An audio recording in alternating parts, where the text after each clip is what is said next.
It will make me feel good when I know my dad is proud of me. It would make me feel good if I knew that I didn't have to wear makeup to feel pretty. Hi, I'm Matt Peters. I'm 15 years old, and this is my story. It would make me feel good to know that my weight doesn't define who I am.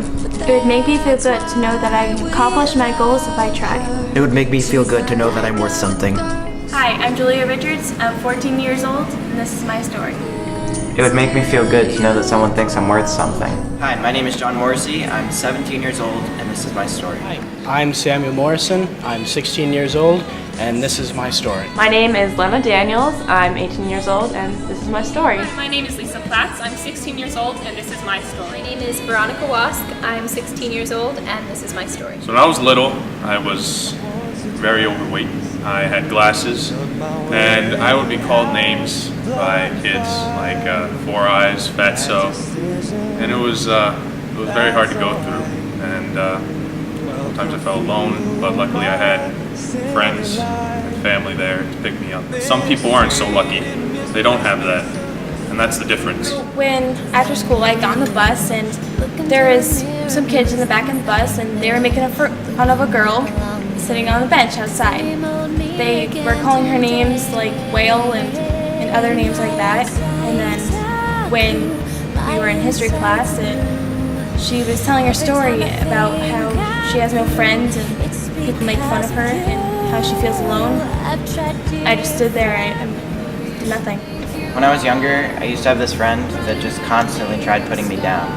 He used to tell me things like I wasn't as good as he was, and it hurt. And I stayed friends with him for a few years, like 2 years.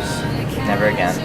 When I was in the 4th grade, I wasn't very comfortable with my body. And I remember one day we had some kind of play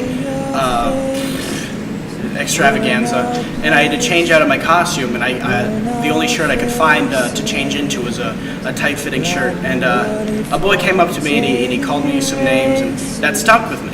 And he would generally bully me about what I was wearing. He called me Four Eyes.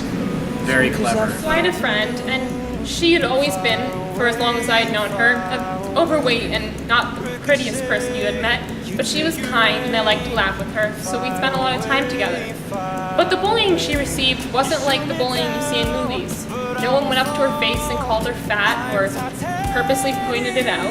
It was all behind the scenes. I would see people making faces or imitating her behind her back, and even though I would try to stand up for her, people would always still say these terrible things and imitate her in the locker room.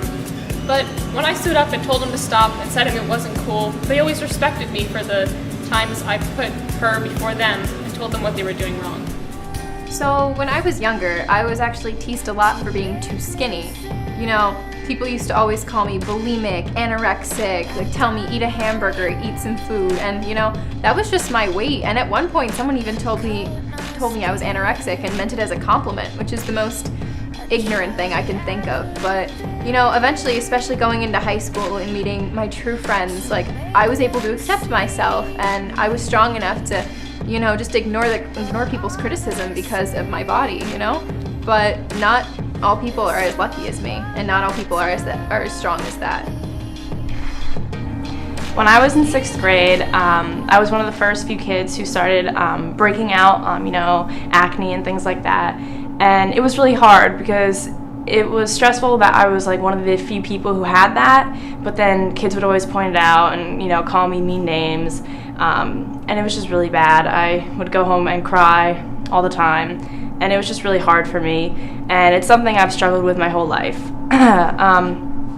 So in high school, my dermatologist recommended that I try a medication called Accutane. And I knew the risks involved, and it's a scary drug to be on, but I didn't care because all I really worried about was that one flaw that people had always pointed out.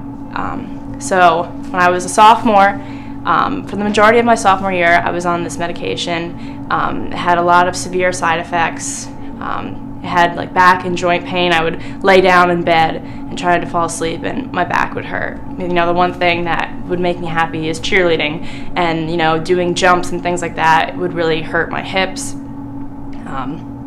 It got to the point where I was struggling with depression, and I didn't realize how bad it was until I was back to my normal self. It really changed me, who I was as a person while I was on it. I wasn't happy. I wasn't able to, smile and laugh about things the way I used to and the way I can now that I'm off of it. And it was just really hard because even though I knew it was changing me and I knew I wasn't happy anymore being myself, I didn't care because I was only concerned with, the way other people had viewed me, this one flaw of mine. And I was so concerned about fixing it that I was willing to change myself. And that's not right, because now I look in the mirror, and even though I still see a few blemishes every now and again, I see who I am as a person, and that makes me happy, and then that makes me feel beautiful. Sometimes a compliment just isn't enough. The first step to getting better is admitting that you need help. Never be afraid to ask for help. Visit selfgrowth.com/esteem if you or someone you know is suffering from depression, anxiety, or self-esteem problems. And always remember, You are worth it. And always remember, you're not